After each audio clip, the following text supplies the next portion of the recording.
जैन बच्चों कैसे हैं आप? उम्मीद है आप लोग अच्छे होंगे, अच्छे से पढ़ रहे होंगे। आज हम नया चैप्टर शुरू करने जा रहे हैं, इसका नाम है व्रत। ठीक है, इसके एनसीईआरटी का तो हम कंप्लीट पढ़ा चुके हैं, रिवीजन करा रहे हैं इसमें। तो व्रत के लिए कुछ कॉन्सेप्ट हम देख लेते हैं, उसके बाद इसके सवाल बताएंगे। ठीक है, देखो जैसे एक व्रत है ये, ठीक है। व्रत का केंद्र बीच मध्य में होता है। व्रत के केंद्र से परिधि तक जो दूरी होती है ये होती त्रिज्या होती है, रेडियस। ठीक है, और दो व्रत के दोनों सिरों को जो दूरी मिलाने वाली एक रेखा होती है वो जो व्रत के केंद्र से होकर जाती है उसको हम व्यास कहते हैं। ठीक है, इसको हम डी से रिप्रेजेंट करते हैं, और जो डी होता है वो परिधि का दुगना होता है। ठीक, कोई व्रत है,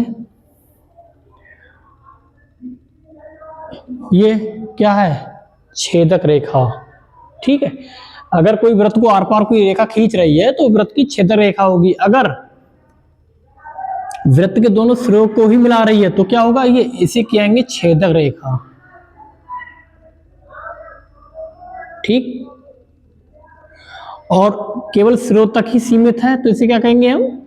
इसे कहेंगे हम जीवा।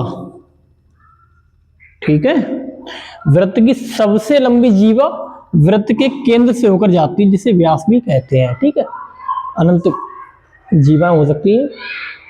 एक व्रत है,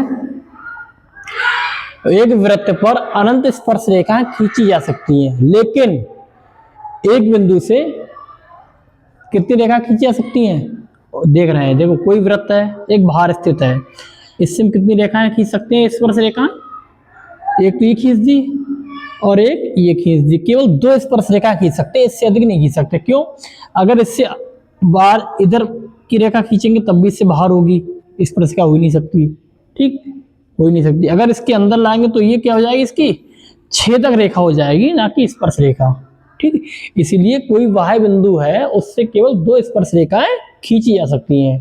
ठीक है, कोई बिंदु व्रत के अंदर स्थित है, क्या उससे स्पर्श रेखा खींची जा सकती है? नहीं, कोई बिंदु जो व्रत के अंदर है उससे स्पर्श रेखा नहीं खींची जा सकती। ठीक, अब इसमें एक वो है ना प्रमेय, प्रमेय लिखवा दें।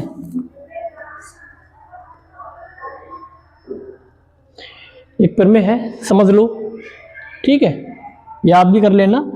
एनसीईआरटी चैप्टर नंबर 10 में है ये, 10.1 प्रमेय। ठीक है, ये प्रमेय ये है कि एक व्रत है, कोई एक स्पर्श रेखा है, तो व्रत के केंद्र से स्पर्श रेखा पर जो रेखा स्पर्श रेखा पर व्रत के केंद्र से जो रेखा जाती है वो स्पर्श रेखा क्या होती है? लंबवत होती है। ठीक है, स्पर्श रेखा पर लंबवत होती है, हमको याद रखना है। ठीक है, हमको सिद्ध हम करा सके, करवाने की जरूरत नहीं है, लेकिन आपको याद रखना है। ठीक, और भी कोई प्रमेय इसमें?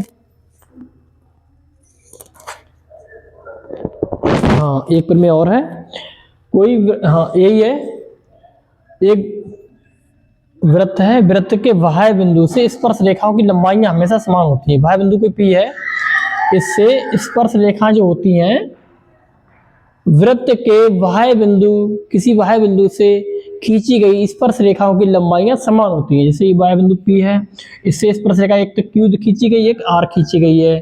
ठीक है, तो पी आर बराबर पी क्यू होगा। ये प्रमेय हमको याद रखनी है।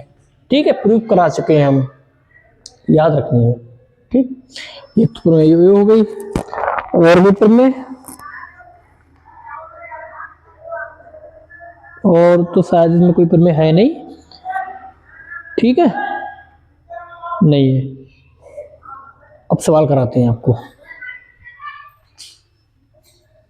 हाँ, ये बात और है, प्रमेय इसलिए जरूरी है ना, इसमें ज्योमेट्री में प्रमेय जो एज ए फार्मूला के तौर पे यूज करते हैं, सवाल करते हो, पता चलेगा आपको कैसे प्रमेयों का यूज करते हैं। ठीक है, करवा भी चुके हैं, ऐसी बात नहीं है।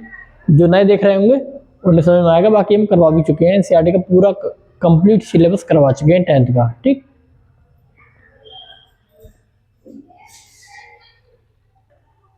अब देखिए ये चित्र में इसमें दे रखा है कि 3 सेंटीमीटर छोटे वृत्त की त्रिज्या है, 5 सेंटीमीटर बड़े वृत्त की त्रिज्या है, 2 सकेंद्री वृत्त है जिनका केंद्र एक ही है, वह बिंदु वृत्त की एक जीवा AB है, ठीक है।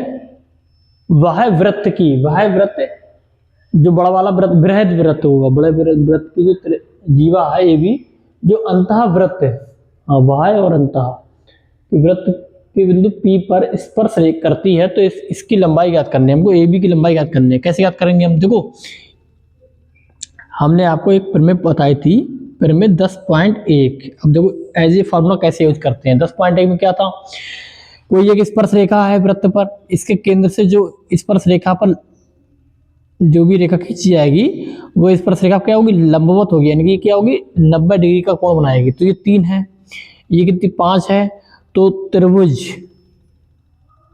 OPP क्या होगा, एक समकोण त्रिभुज होगा ना, एक समकोण त्रिभुज हो गया ना। इसीलिए यहां पर हमारी पाइथागोरस प्रमेय लग जाएगी। क्या होता है इसका पाइथागोरस प्रमेय, क्या होती है, कर्ण का स्क्वायर बराबर होता है आधार का स्क्वायर और लंब का प्लस लंब का स्क्वायर, ठीक। वो भी कितना है, 5 का स्क्वायर। P भी हमको ज्ञात करना है। OP कितना दे रखा, 3 का स्क्वायर, 3 दे रखा है, ठीक है। ये 5 25 बराबर PB का स्क्वायर प्लस 3 दिया 9, तो PB का स्क्वायर बराबर 25 माइनस 9, ठीक। कितना आ गया ये 16, तो स्क्वायर उधर पहुंच जाएगा, रूट बदल जाएगा, ठीक। ये आ गया 4 सेंटीमीटर। वैसे प्लस माइनस 4 आता है, लेकिन लंबाई जो होती है कोई माइनस में होती नहीं है, इसलिए प्लस का 4 सेंटीमीटर आ गया। अब PB प्लस का 4 सेंटीमीटर है, ठीक। अब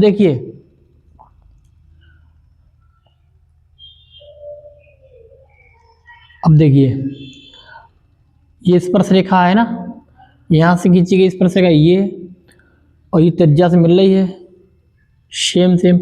अब ये क्या होता है, एक प्रमेय और भी है कि वृत्त के केंद्र से एक जीवा पर डाला गया लंब अब हम यही केंद्र बड़े वृत्त का भी तो है ना।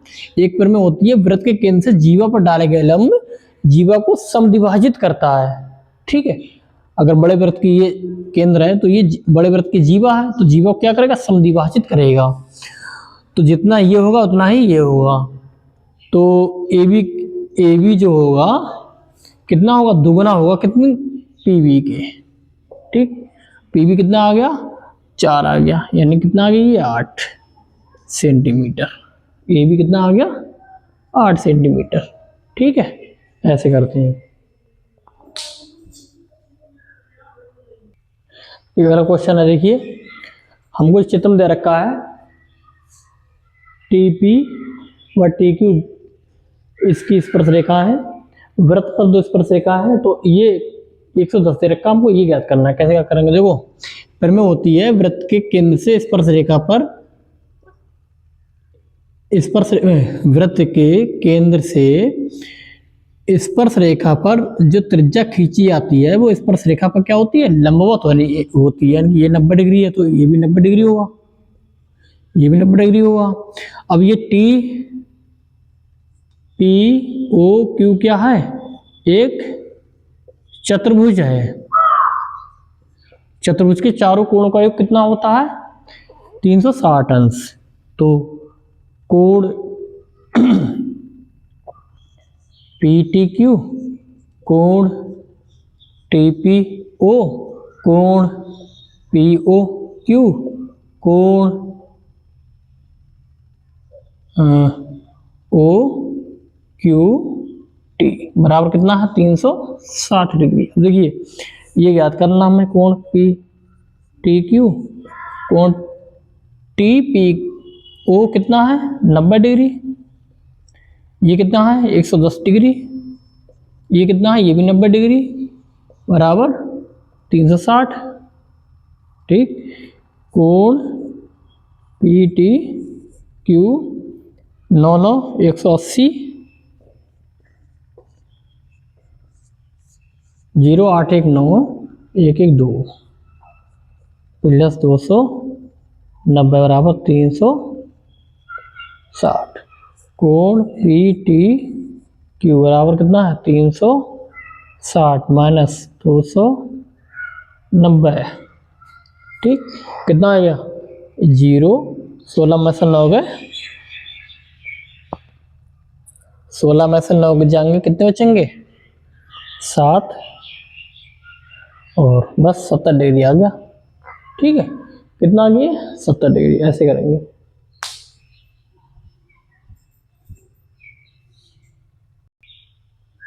देखिए अगला क्वेश्चन है, क्वेश्चन का ही प्रमेय है, एक बाह्य बिंदु से वृत्त पर खींची गई स्पर्शरेखाओं की लंबाइयां समान होती हैं। ये 1924 में आई हुई प्रमेय है। ठीक है, प्रमेय यह है, वृत्त है, इसके बाह्य बिंदु से, ये बाह्य बिंदु P है, इससे खींची गई स्पर्शरेखा है ना QR, ये लंबाई कितनी है समान है। ठीक, कैसे करेंगे इसे हम लिखेंगे इसमें, मतलब ज्ञात है में लिखेंगे। ठीक है, PQ व PR वृत्त की दो स्पर्श रेखाएं हैं जो बाह्य बिंदु P से खींची गई है। ठीक, अब सिद्ध क्या करना है हमको, सिद्ध करना है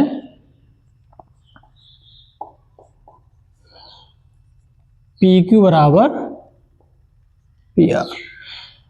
इसमें हम रचना करेंगे, रचना क्या करेंगे हम, OQ व OR को मिलाया। ठीक है, ये O वृत्त का केंद्र है, इससे क्या होगा, इससे मिला दिया। ठीक,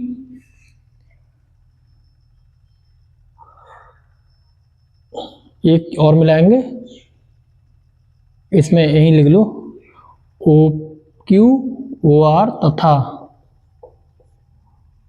OP को मिलाया। ठीक, अब हम प्रूफ करेंगे, त्रिभुज OPQ तथा त्रिभुज OPR में। ठीक है, अब इन दोनों त्रिभुज का देखेंगे, देखो OP बराबर है OP के, क्यों, इस त्रिभुज में इस त्रिभुज में ये बराबर क्यों, उभयनिष्ठ भुजा, उभयनिष्ठ उभयनिष्ठ भुजा है। इसका कोण 1, इसका कोण 2 बराबर है, क्यों 90 डिग्री हमने पढ़ा था, कोण 1, इसका कोण 1 बराबर, इसका कोण 2, क्यों प्रत्येक 90 डिग्री। फिर में 10.1 से क्या है 10.1, वृत्त के केंद्र से स्पर्श रेखा पर जो त्रिज्या होती है वो लंबवत होती है। ठीक है, अब इतना हो गया। अब इसकी ये OQ, इसकी OR बराबर है, क्यों वृत्त की त्रिज्या है, वृत्त की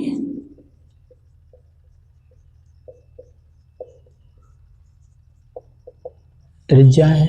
ठीक है, इससे क्या प्रूफ हो रहा है, इससे प्रूफ हो रहा है कि त्रिभुज OPQ सर्वांगसम है त्रिभुज OPR के। जब ये दो त्रिभुज सर्वांगसम होते हैं इसलिए उसकी हर चीज बराबर होती है, इसलिए इसकी भुजा क्या PQ, इसकी भुजा PR के बराबर होगी। ठीक है, यही सिद्ध करना था। ठीक, आज की क्लास में इतना ही, मिलते हैं अगली क्लास में। जय हिंद।